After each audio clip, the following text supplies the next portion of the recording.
Buenas tardes, hoy estamos en Libros y Cámara.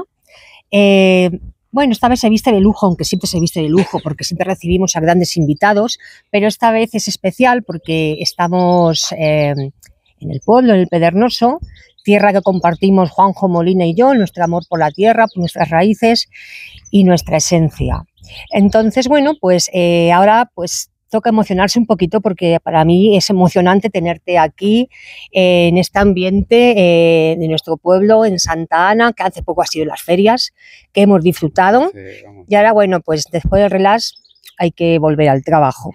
Entonces, bueno, pues vamos a decir que es un pueblo conquense, La Mancha conquense. Veis al fondo todo lo que es nuestra tierra, nuestro territorio. La Mancha, ya veis, es viñedos, cebadas y estos árboles que no sé lo que son.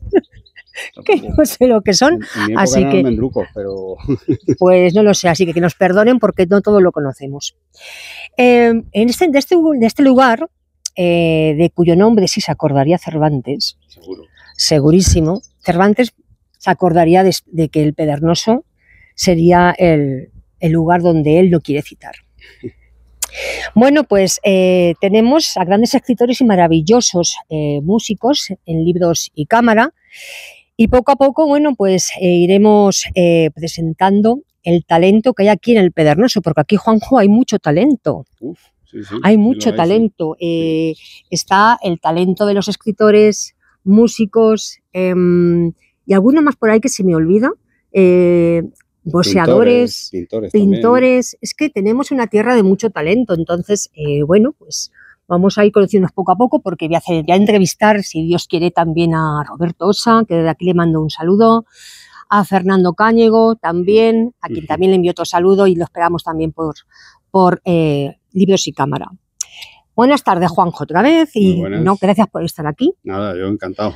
Hoy en Libros y Cámara, pues un espacio creado para el cine y la literatura, y que, bueno, en la fusión de la literatura y el cine, pues hace que existan los trabajos como el tuyo, que es compositor de bandas sonoras, entre muchas cosas, de lo que eres muchísimo.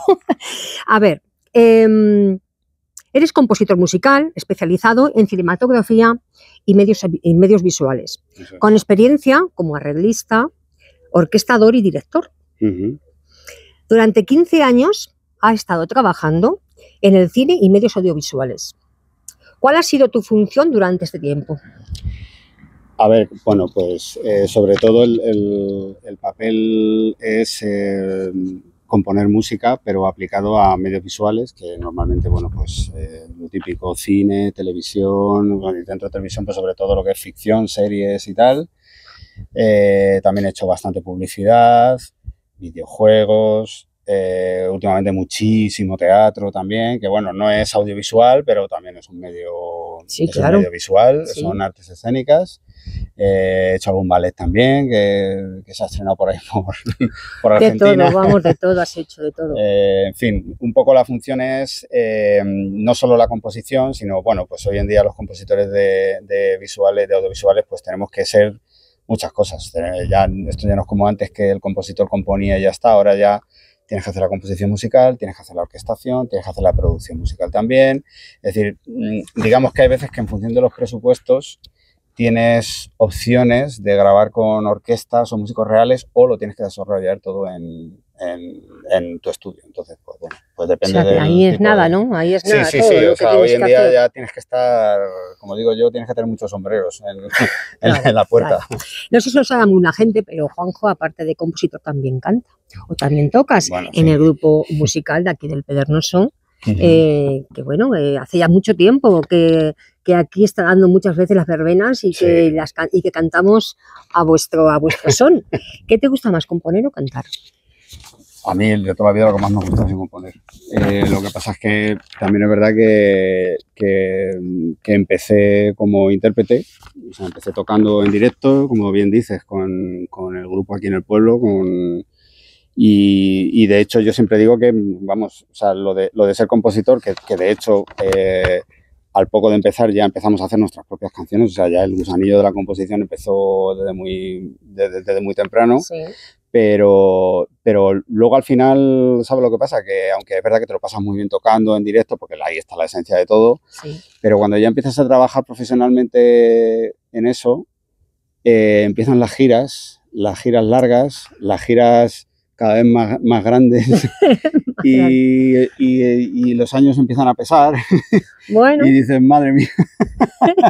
yo prefería estar en el Pro tocando hace ya unos Claro. cuantos años, ¿no? Claro, Pasándomelo bien, y ahora pero es lo que toca la responsabilidad y sí, ser sí, un gran y luego, y además músico. que entre que también componer, pues es mucho más creativo, haces un poco lo que, pues Claro. luego el estar en tu estudio ahí con todo controlado, pues eso también está muy bien. Claro. Vale, buscando información en tu biografía, pues he leído que apoyar a la narrativa y servir a la historia son siempre los principales objetivos Ujú, de un enfoque compositivo. exacto. ¿Alguna vez has leído un libro que posteriormente se haya llevado al cine, televisión, y tú fueras el compositor de la banda sonora?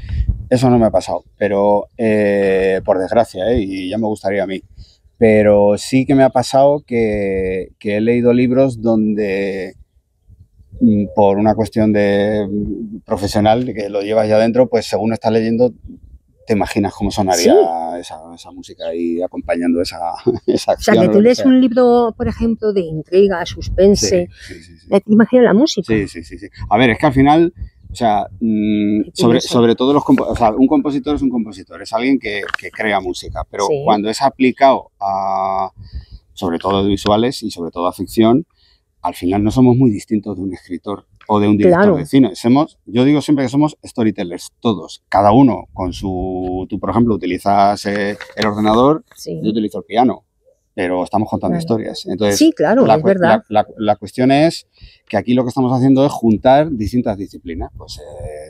Pues la música con un guión, con la imagen, con el sonido también, con el vestuario, con el maquillaje, con el acting de Que los tienes que actores. tener todo eso en cuenta. Todo O sea, eso hay todo que eso tienes que tenerlo tenerlo en cuenta a la hora de componer Eso es. una banda para La una música, película o eso una es. serie. La música es una pieza más del puzzle. Entonces, ni la música es más importante que los demás, ni los demás. O sea, de hecho, ese es el papel del director, ¿no? El tener eso bajo control, que de repente nadie esté por encima de nadie y que todo sea un todo.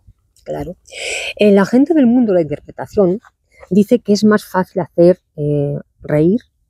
llorar que reír. Uh-huh. A la hora de componer, ¿qué prefieres, tragedia o comedia? Tragedia.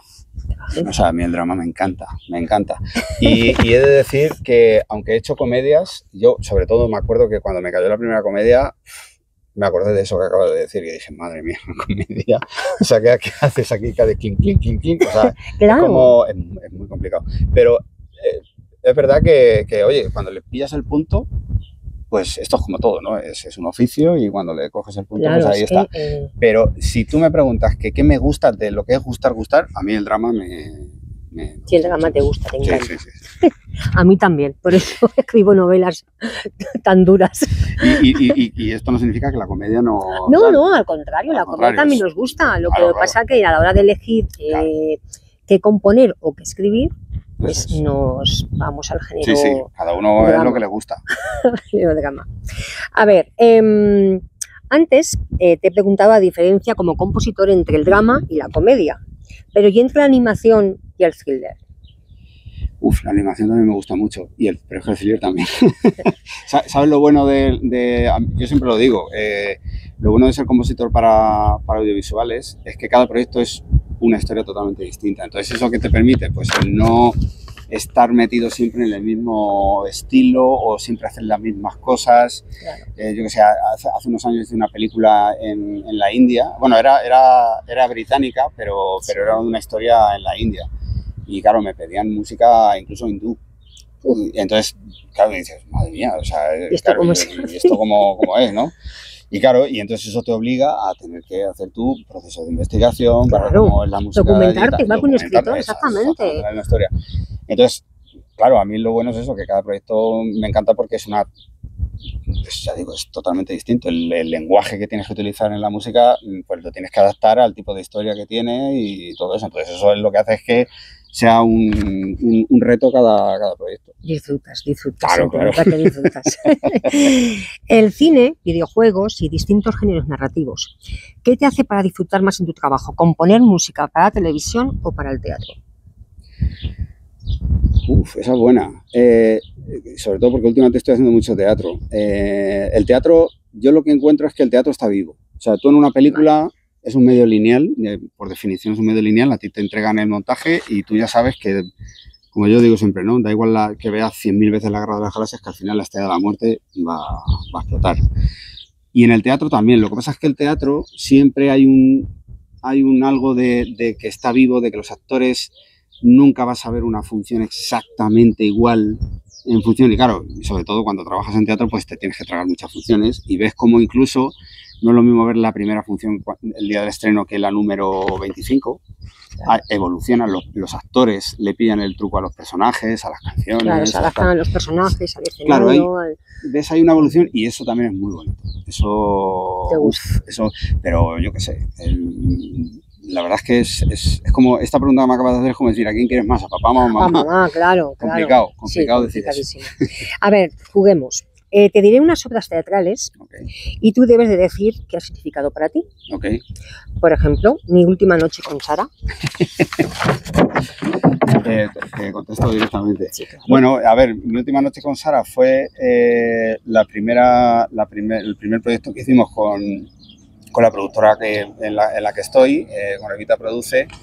Es verdad que a nivel de trabajo, a nivel de composición no tenía mucha historia, aunque tiene su tema principal, que es música original y todo esto, pero sobre todo son versiones de canciones que ya la gente conoce, de Sara Montiel. Entonces, bueno, ahí sobre todo lo que más hice fue de arreglista y de adaptación a esa obra, ¿no? Pero bueno, yo qué sé, pues no voy a decir que es la primera porque esa obra fue, no sé cuántas llevaba ya de teatro musical donde había trabajado, pero vamos, era la primera en que venía ya era de la casa y bueno, pues siempre es como que tienes ahí a ver qué tal se va a dar, a ver cómo nos sale. Porque yo imagino que cuando pasaste de la televisión, del cine al teatro, fue un cambio para ti importante, ¿no? Claro, cada vez que te aparece un proyecto en un medio diferente o algo así, tienes que buscarle qué caracteriza, qué es de diferente una cosa con la otra, pero incluso dentro de un mismo medio. O sea, no es lo mismo un videojuego, por ejemplo, que una película, no tiene nada que ver. Y del teatro, pues pasa básicamente lo mismo. Cada uno tiene sus cuestiones que tienes que manejar y bueno, pues te adaptas a ellas y ya está. Vale, y por ejemplo, el último que has trabajado es REC, el musical, ¿no? Bueno, no, es REC. Lo que pasa es que ahí fue, eso hace ya bastante. Ahí lo que hice fue la dirección musical y la adaptación y los arreglos. Ahí es una obra de DreamWorks, que bueno, en aquella época pues fue con una productora aquí española que compró los derechos y bueno, pues me contrató para dirigir a la orquesta y para hacer todos los arreglos. Pero eso, claro, ahí ya en la parte compositiva, ahí es una cosa que te la dan hecha y tú lo que haces es pues más o menos adaptarla a los músicos que vas a tener, a la orquesta que tienes y a los medios que te dan. Una vez más, y volviendo a la gente, al mundo de la interpretación, dicen que al salir al escenario del teatro se sienten mariposas en el estómago, en el corazón y en todas las partes del cuerpo, que es miedo, es la fusión, personajes, escenario. ¿A ti te sucede lo mismo? A ver, sí, y te voy a decir más. Bueno, sobre todo el día del estreno, cuando ves las caras de la gente, porque eso es no, es como a ver qué acogida va a tener, si va a gustar, si no va a gustar y tal. Pero te diré más, incluso cuando tienes que grabar en un estudio con una orquesta y tal, me pasa lo mismo, o sea, porque es como que tú llegas ahí con la música, que no escucha a nadie, como mucho el director o algo así, si encima he tenido que hacer yo todos los arreglos, las orquestaciones y tal, tú no sabes cómo va a sonar eso hasta que la orquesta no empieza a tocar la primera nota pero eso ha pasado de toda la vida. O sea, yo me sé historias en Hollywood de orquestadores que justo antes de empezar la sesión de grabación se iban a vomitar al baño porque los nervios. No podían de los nervios porque no sabían cómo iba a sonar eso. Claro, hasta que ya no tienes cierto oficio y más o menos, pero siempre tienes un punto de incertidumbre Sí, porque es en directo, es lo que hay, es lo que hay. O sea, no hay... No hay para atrás ni para adelante, lo que hay es el momento, ya está. Eso imagino que será, bueno, a mí me ocurre, por ejemplo, cuando escribo una novela, no me gusta que nadie la lea. Claro. No me gusta que nadie la vea hasta que no la tengo terminada. Entonces, una vez que la tengo terminada, pulida, y por lo menos que yo sé qué es lo que yo quiero, entonces la muestro. Y no se la muestro a todo el mundo, la muestro pues a un crítico literario, a mi editora, claro. Y te sucede lo mismo también hasta que no tienes una música ya compuesta y sabes lo que quieres decir o que quieres expresar. Yo no soy tan celoso en ese sentido porque, de hecho, a mí lo que me pasa es que es un poco diferente. Vale. En mi caso, a mí me contratan para hacer una música para un producto muy concreto. Entonces, sí o sí, se la tengo que enseñar a alguien para que me la, para que me la apruebe. Normalmente suele ser el director / productor, o los dos, si es el caso. Ahí no hay tutía, ahí no hay... Ahora, si por ejemplo son canciones mías que las hago para mí, ahí ya es otra historia. Ahí es verdad que, bueno, hay veces que sí es verdad que sí las suelo enseñar, algunas de las suelo enseñar, por una cuestión de eso, de verle la cara. ¿No? La impresión, ¿qué te causa esta canción, ¿no? Esta melodía. A ver qué... Exactamente. Eres también docente. Sí. Entonces, ¿qué impone más? ¿Una clase repleta de alumnos o dirigir una orquesta? Por una cuestión de años, yo te diría que la orquesta... Impone bastante. La orquesta tienes que tener una mano izquierda, tienes que tener psicología, aparte de lo que es el oficio de director. Sí. Y además que mientras más profesional es la orquesta, más responsabilidad tuya, ¿no? Más responsabilidad tienes y ellos, bueno, hay muchas historias sobre esa lucha de poderes. Por ejemplo, puedes contar una historia, por ejemplo, que te haya pasado, una anécdota, que te haya pasado. Pues sí, no digo el nombre. No, el nombre lo guardamos, es todo secreto. Pero, se dice el sitio, pero no el... Exactamente. A ver, yo lo que más he hecho con orquestas es grabaciones. Y bueno, pues me han pasado orquestas muy top, donde, bueno, pues lo primero que hacen es medirte. Es como cuando estás con niños, sí, te miden, a ver cómo es como cuando te metes en una habitación con niños y los niños también te... Sí, intentan a ver cuánto aguante tienes, ¿no? Hasta cuándo resistes, ¿no? Exactamente, a ver por dónde nos lo podemos llevar a este, por aquí, por allí, tal y cual. En la orquesta es un poquito lo mismo. Sí. Algunas veces se hace conscientemente, otras veces se hace inconscientemente, pero bueno, pues me ha pasado veces donde era absolutamente conscientemente, o sea, se veía ahí el pulso de a ver quién puede más. Entonces, ¿y en ese momento qué haces? Bueno, en ese momento tienes que guardar la calma. O sea, yo estaba en grabaciones donde tenía al cliente detrás que me decía, o sea, no sé cómo puedes aguantar lo que te están haciendo. Y bueno, digo, es que como no lo aguantes, se acabó la grabación. Porque es así, los egos son brutales. Los directores de orquesta de toda la vida se han catalogado a los directores como unos divos y tal y cual. Eso afortunadamente ya está empezando un poquito a ponerse en su sitio, pero los músicos de orquestas profesionales también, o sea, un director, una de sus funciones es manejar los egos, sobre todo. Claro, más de psicología también, aparte de componer y dirigir. Mucha psicología y mucha calma, ¿no? Mucha paciencia, ¿no? A tope. A tope. Es lo que hay, ¿no? Eso, por ejemplo, la docencia me ha ayudado mucho a luego eso, traspasarlo a cuando te enfrentas con este tipo de... Los escritores, cuando creamos personajes, pues con garra o muy potentes, que tengan unas vidas un poco truncadas, que tengan, bueno, pues que no lleven una vida fáciles, nos emocionamos con los personajes que creamos. A veces tenemos que detenernos, respirar, saber que lo que estamos creando es un mundo que no existe nada más que en mi cabeza, en la cabeza de los escritores, y seguir, porque es lo que toca. El otro día hablaba con Ana Elena Rivera y me decía lo mismo, decía que a veces, bueno, pues la emoción de los personajes traspasa muchas veces las barreras que tenemos, que decimos, aquí no puede pasar, esto es mi vida personal. A ti cuando tú, por ejemplo, compones una melodía o una banda sonora, ¿te sucede lo mismo con alguna canción que hayas compuesto y que te haya hayas sentido en la música cómo traspasa las barreras emocionales? Sí, de hecho, yo para mí el secreto está ahí, precisamente en establecer una conexión, sobre todo cuando es música aplicada, Sí. con a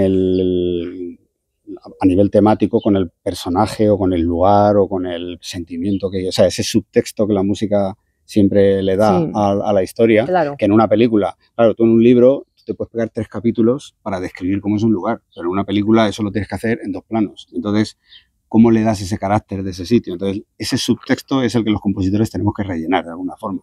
Entonces, necesitamos establecer esa conexión emocional entre lo que la música quiere contar y lo que el público tiene que percibir, que eso es una cosa que es como muy abstracto. Sí. Y entonces, lo que yo suelo hacer siempre es partir de lo emocional, absolutamente, porque es la fórmula, para mí, según mi experiencia, es la forma más clara que hay de conseguir esa conexión. Además, date cuenta que en general el audio y la música en particular no pasa por los filtros del cerebro, que tú cuando lees algo y tal, el cerebro está recibiendo esa información y está filtrando en función de tus experiencias, en función de lo que estás leyendo, en el momento en el que estás. El audio no, el audio va directo a la amígdala, entonces eso es un arma muy poderosa. Entonces hay que intentar buscar esa conexión emocional para... Sí, totalmente. Claro. Totalmente, ¿no? Te pasa más o menos. Sí, ¿no? igual. Un lugar, una esencia, recuerdo, una palabra, algo que eso te ayuda a componer. Cada vez suele ser una cosa distinta. Puede ser una palabra. O sea, yo me acuerdo una vez que hice una canción porque iba en el autobús y había una señora leyendo una revista y vi una declaración de alguien que no me acuerdo ni quién era y de repente, ¡pum! O sea, esa chispa que se te... Claro, lo que también sucede a los escritores, que somos muy observadores y nos gusta... Pues eso, observar desde la lejanía y... Claro, el problema es la historia es cuando te están contratando para que lo hagas. O sea, no es una cosa que esperas a que vengan las musas, como siempre te dicen, ¿no? Y dicen, no, es que tienes un mes para hacer esto. Entonces ahí ya, pues no puedes esperar a que te vengan las musas. Ahí ya tienes que tirar de técnica, de oficio y tal y cual. Entonces, pero bueno, yo ya sé los resortes que yo tengo los botones que yo tengo que tocar para que, en función de lo que me piden, intentar hacer una música que vaya en esa dirección. Porque trabajar cuando vienen las musas, a veces las musas tienen pereza y no trabajan, no te visitan y tú tienes que seguir trabajando, entregando los trabajos para los que te contratan. Entonces, ¿el silencio es tu aliado o tu enemigo?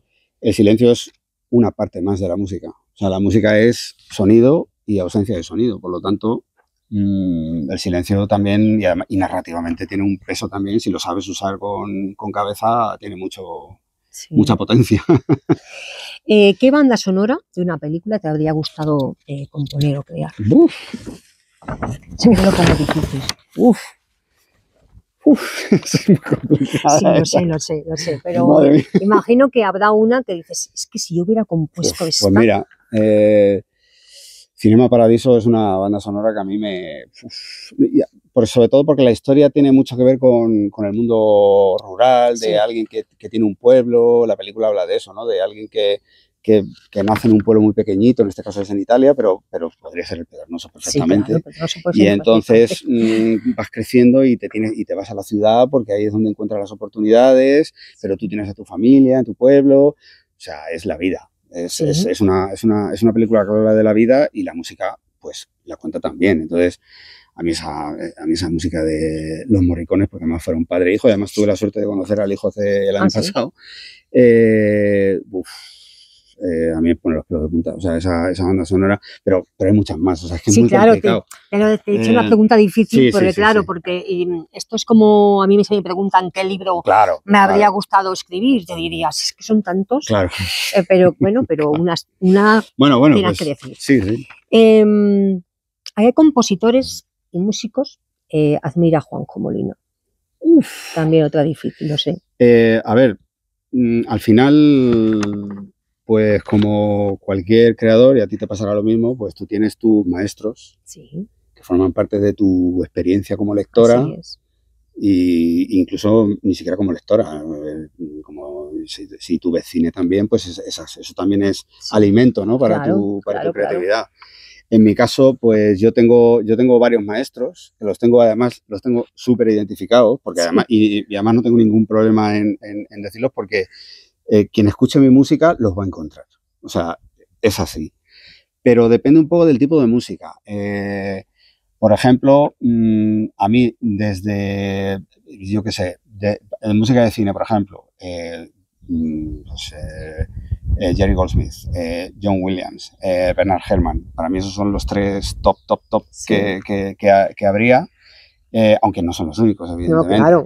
Pero luego, yo qué sé, pues otros compositores más clásicos, pues desde Beethoven, que para mí es donde prácticamente, sí, con permiso de Bach, pero donde empezó todo, sí. Y otros autores del siglo XX, yo qué sé, los rusos, Tchaikovsky, sí. Esta gente que yo también los tengo súper presentes, pero luego también los hermanos, no me acuerdo, los hermanos, los que hacían las bandas sonoras de Disney en los años 30, los años 40, en los años 50. Los Beatles para mí han sido súper sí. importantes, pero bueno, hay otros compositores también. ¿Y alguno español? Sí, claro, español es igual. Pues por ejemplo, Sabina en su día tuvo mucho... Sabina es, aparte de un gran músico, es un poeta. Sobre todo poeta, sobre todo la parte de las letras y tal, pero luego a nivel de canciones también tiene canciones súper chulas, pero vamos, no, hay muchos más, o sea, no... Sí. O sea, es verdad que si... De hecho, hay mucha gente que me dice, pues esta se parece... Bueno, es que ya digo, es que siempre eso no te lo puedes quitar, forma parte de tu impronta, de tu sello, sí, claro. Y de hecho, todos los creadores lo dicen, ¿no? Que al final tú cuando estás creando algo nuevo, tú no puedes crear algo de la nada. Necesitas los cimientos de algo que hayan... Sí. Es como cuando tú te piden una opinión sobre algo, pues tu opinión no sale de la nada, tu opinión sale de tus experiencias y, así es. Y todo lo que has vivido en tu vida. Claro, sí. Se forma. Y entonces tú pues sueltas lo que tengas que decir, pero en base a todo eso, también a tu familia o a tu educación, etcétera, etcétera. Pues en esto es un Además que yo imagino y creo que tanto en la música como en la literatura, por eso existe esa unión, es como que es muy importante la esencia del autor, es decir, tú tienes ya tu forma de componer, yo tengo mi forma de escribir, y el libro que yo escriba o la música que tú compongas va a tener esa misma esencia, distinta melodía, todo eso, obras distintas, pero es como el DNI ya tuyo, sí, ¿no? Al final, de tu música. Cualquier creador lo que tiene que hacer es, entre todo eso, siempre hay como distintas etapas, cuando uno al final acaba explotando en la parte creativa. Vale. Primero aprendes la técnica de lo que han hecho otros, luego llega una parte de imitación, de a ver cómo ha hecho esto y tal, y luego está la parte en la que sale tu voz interior, que es donde eres tú como creador. Entonces ahí es cuando ya, digamos que está tu identidad y lo que te caracteriza y lo que te diferencia del resto, por muchas influencias que tengas y tal, que eso como digo, no te lo quita nadie. Pero eso no te lo quita nadie, es el aprendizaje que has tenido a lo largo de tu formación, o sea que eso no se puede perder, es parte de ti. Yo, por ejemplo, cuando escribo un libro, no me gusta luego leerlo, porque, ¿sabes por qué? Porque lo volvería a cambiar todo. Y diría, yo cambiaría esto. ¿Te pasa lo mismo? Totalmente. Menos mal que no soy yo sola. Totalmente. Porque yo pensaba que tenía un problema. No. Pero creo que también os pasa a vosotros. Eso no sé quién. Había un director de cine que decía que las películas nunca se acaban, que te las quitan de las manos. Porque hay un momento en el que ya se tienen que llevar la película para que la gente las vea. Porque, eso sucede con los libros. Y claro, y en la música pasa, y en los libros y en todo, ¿no? Pasa igual. Llega un momento en que ya tienes que dejar que vuele y que ya trabaje.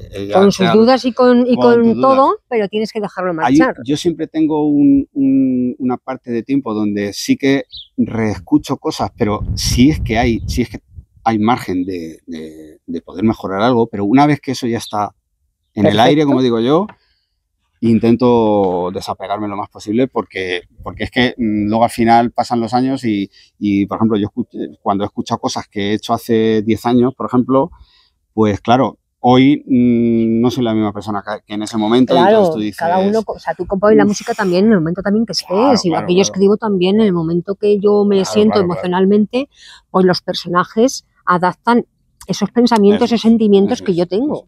Pero eso es lo interesante, además, claro, por supuesto. Es una forma de decir, mira, yo era así en este momento. Claro, es que si no sería todo muy lineal, claro, sería todo muy plano. Muy plano, claro. A ver, si tuvieras una máquina del tiempo, ¿en qué época te detendrías? ¿Y con qué compositor te tomarías un café? Pueden ser distintos, ¿no? Distintas épocas. Y distinto. No tiene que coincidir la época con el compositor. Ok. Yo, a mí me encantaría estar en la época victoriana. Me encantaría. ¿Te encantaría? Es que es una época que me alucina. Sí, ¿no? Los bailes y aquellas cosas, ¿no? O sea, toda la época de finales del siglo XIX... tuvo que ser brutal. A ver, es una época dura. Sí, claro. Pero bueno, más duro fue lo que viene antes y tal. Y lo que viene después. Y lo que viene después también. O sea, pero así, si nos ponemos en plan románticos y tal, yo me daré una vuelta por el Londres victoriano. Me gusta mucho la cultura anglosajona y de hecho yo cada vez que puedo me escapo por allí precisamente porque me ayuda mucho a inspirarme, a ponerme en mi sitio mentalmente, a un poco separarme y tal y cual. Sí. Pero esa época me llama bastante la atención. Me gusta mucho por todo, ¿eh? No estoy hablando de la música en concreto. Estoy hablando de... Sí, la época. La época, la sociedad, incluso la literatura de aquella época y tal, que es súper interesante. ¿Y el compositor? Y luego el compositor, madre mía, un compositor con lo que... Te lo pongo difícil, lo sé. Es difícil. Lo sé. Es difícil. No sé. Seguro que tienes muchos. Sí. No te quiero meter en un compromiso, pero seguro que... Hombre, así como no está ya, bueno, como no está ya, no sé, pues, no hombre, se va a enfadar. Me tomaría un algo con, por ejemplo, con John Lennon. Con John Lennon sería un personaje interesante de conocer. ¿Y con Freddie Mercury? Con Freddie Mercury tampoco está mal, pero como alguien, conociendo lo que sé de los dos y sabiendo que los dos no están, evidentemente, pero a mí John Lennon, o sea, sé un poco de Freddie Mercury y tal, pero me parece otro tipo de personaje o de persona. Sí. A John lo veo... Más leyenda. Bueno, más también. Leyenda. Es que he leído mucho sobre él y era el señor conflictos. O sea, bueno, a ver, ¿quién no tiene conflictos, no? Bueno, quien los tenga que los busque, los espere. Pero él, en su caso, además, en su música eso está súper reflejado, o sea, está clarísimo. Y, por ejemplo, con otro que también me gusta tomar un café sería con Enrique Urquijo.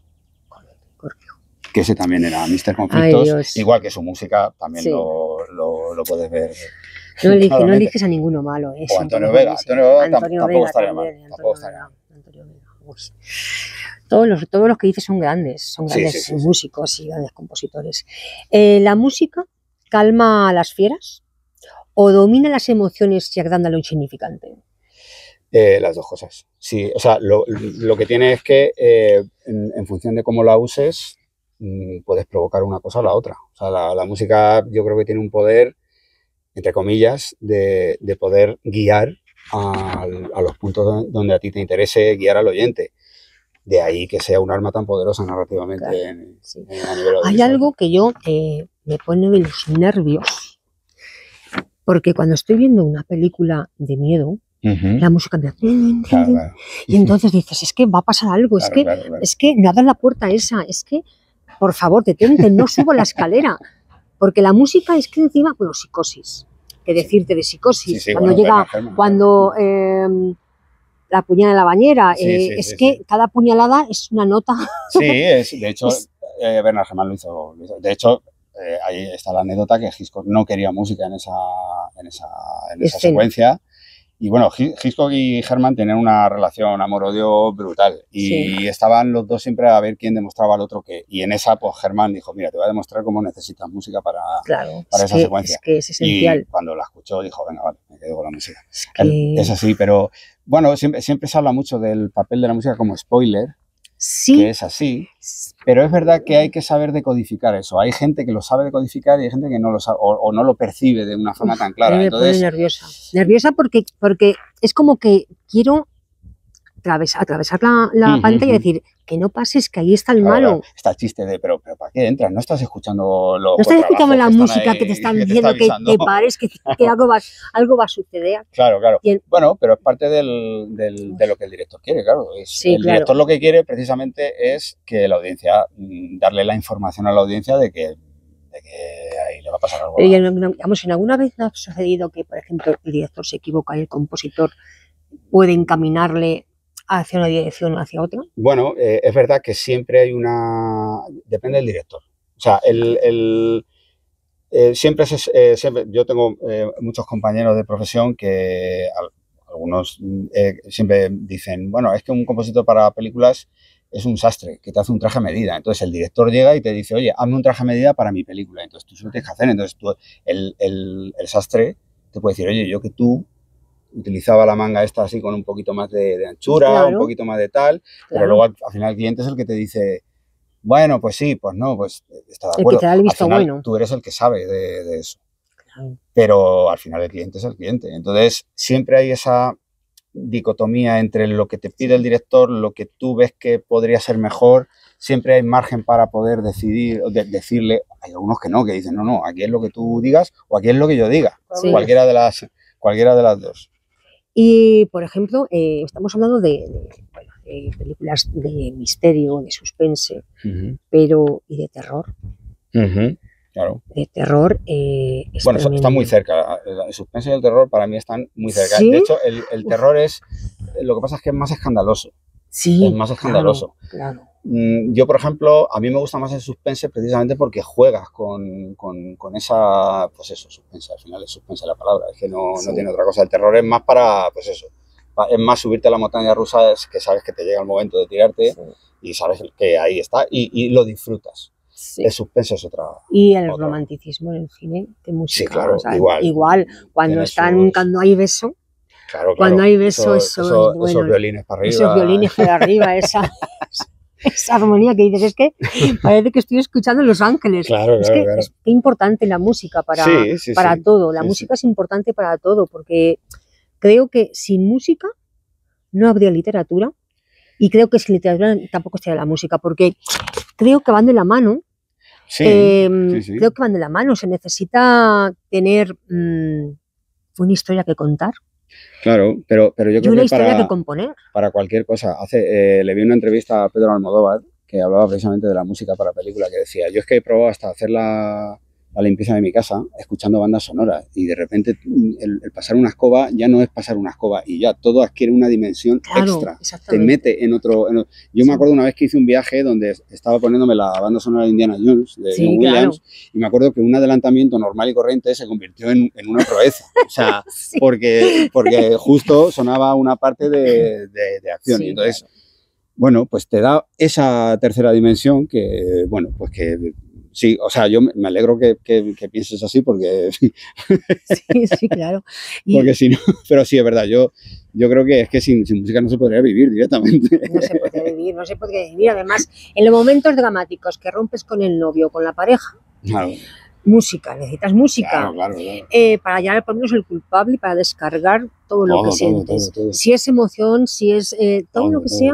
La música siempre ha acompañado al ser humano desde los inicios del hombre primitivo, cuando hacían sus ceremonias de lo que fuese, siempre le pegaban cuatro huesazos por ahí a lo que pillaran. Además, imagino que te acordarás como yo, el hombre y la tierra, aquella música que salía, que ya sabías que era el hombre y la tierra, que no había ninguna duda de que salía Félix Rodríguez de la Fuente. Exactamente, ¿verdad? Sí, bueno, eso ya es importantísimo. Claro, eso conecta ya con el... Exactamente. Y por último, si tuvieras que regresar a tu infancia, ¿elegirías la misma profesión o elegirías otra? ¿Te hubieras decantado por otra? Yo creo que sí. ¿Por cuál te hubieras decantado? Yo creo que hubiese elegido... A lo mejor hubiese empezado antes a meterle más caña, eso sí es verdad. Pero también es verdad que el tiempo que tardaba hasta que, entre comillas, he podido explotar en la profesión, también me ha servido mucho precisamente para estar mucho mejor preparado y para acumular muchas experiencias y tal. Es que incluso cuando yo trabajaba como intérprete en giras y tal y cual, eso también te da una base que eso no te lo quita nadie. Eso, por ejemplo, yo veo muchos compañeros que se les nota que están un poquito verdes. Muy verdes, pero no por el hecho de que no estén preparados y tal, sino porque hay muchas cosas que es lo que hablábamos antes, ¿no? De que la experiencia vital, no sé, es como cuando dices, bueno, es que para ser un buen compositor, yo me acuerdo que tuve un maestro de dirección, además de orquesta, que decía, para ser un buen director de orquesta tienes que estar ya por tu quinto divorcio. Por tu quinto divorcio. Eso me decía. Bueno, es verdad, porque mira, además estoy de acuerdo contigo, porque los escritores siempre decimos que lo que no vives no puedes escribirlo. Claro.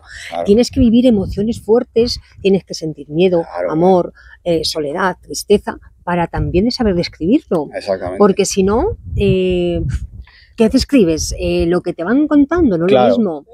Por ejemplo, Christopher John, famoso compositor de Hollywood, que yo tengo amistad con él, siempre me decía, claro, es que la gente sale de las universidades con 25 años y quieren hacer ya películas románticas o de lo que sea, pero tú ¿qué vas a contar si es que no te ha dado tiempo a que te deje tu novia todavía? O sea, espérate un poquito, vive la vida, sigue formándote, tal. Por eso digo que madurez, porque luego eso lo tienes que reflejar también de alguna forma. Y eso, si no lo has vivido tú, no está. Sencillamente no está. No. Es que entonces, te lo pueden contar, pero si no lo has vivido, no lo puedes expresar. Exactamente. Eso es así, ya. Puedes decir rosa claro, rosa oscuro, pero a lo mejor ni es rosa claro ni es rosa oscuro, es otro rosa más clarito. Exactamente. Que tú solamente lo ves. Hay muchos matices y cuando uno lo ha vivido, pues sabe. Así es. ¿En qué trabajas ahora? ¿En qué andas ahora liado? ¿Qué últimos proyectos? Pues mira, ahora mismo, ahora mismo en unos días estreno Notre Dame de París, es una adaptación de la novela de Víctor Hugo para teatro musical. O sea, no estamos siendo muy originales porque ya existen 2 versiones para teatro musical de Alan Menken y una francesa, pero nosotros le hemos dado otra vuelta de tuerca. Estamos intentando ser más fieles a Víctor Hugo todavía, que ya sabes que es una novela que es un dramón brutal, es enorme. Y pues justo ahora mismo estoy aquí encerrado precisamente haciendo papeles y haciendo partituras y tal, y la estrenamos en nada. En nada la estrenáis. En nada. Y luego en septiembre empiezo otro musical para un productor en Nueva York, Frankenstein. Jolines. La música de Frankenstein tiene que ser potentísima. Potentísima, porque vamos, tiene que ser algo sí. Muy potente, madre mía. Bueno, oye, me ha encantado tenerte aquí en el programa Libros y Cámara. Espero que sea una de las tantas veces que pasarás por aquí, porque me encantará volver a entrevistarte. Cuando quieras. ¿Y por qué crees tú que deberían de ver Libros y Cámara? Bueno, pues porque está muy bien porque se cuentan los entresijos de los profesionales del medio, y eso a la gente que solo ve la parte pública o la parte que sale al aire, como digo yo, pues el trabajo que hay detrás, eso, hasta nuestro acento no lo sabe nadie. Entonces es súper interesante, sobre todo ver también los puntos de vista de toda la gente que... Claro, sí, es como que lo que está en bambalinas no se ve, pero luego después se ve solamente lo que es escenario, pero eso también suma, y eso también suma experiencia. Y también es bueno para los seguidores que sepan que detrás de un gran compositor como tú eres, pues hay también mucho trabajo, mucho tesón, mucho esfuerzo y mucho sacrificio. Total. Pues muchísimas gracias. Nada, muchas gracias. Te esperamos otra vez por aquí, como te he dicho antes, en tus nuevos trabajos, y gracias por haberme concedido esta entrevista en nuestro pueblo, en nuestra tierra, en el Pedregoso, que para mí es más emocionante aún, porque es la primera vez que entrevisto a alguien de mi pueblo y en el Pedregoso. Eso es algo que es impagable, Así que, bueno, pues muchas gracias, seguidores, para toda la gente que nos está viendo. Espero que escuchéis mucha música y que os calme, pues eso, la fiera que llevan dentro cada uno, y que os anime, pues a bailar y a danzar y a sentir. Exactamente. Muchas gracias.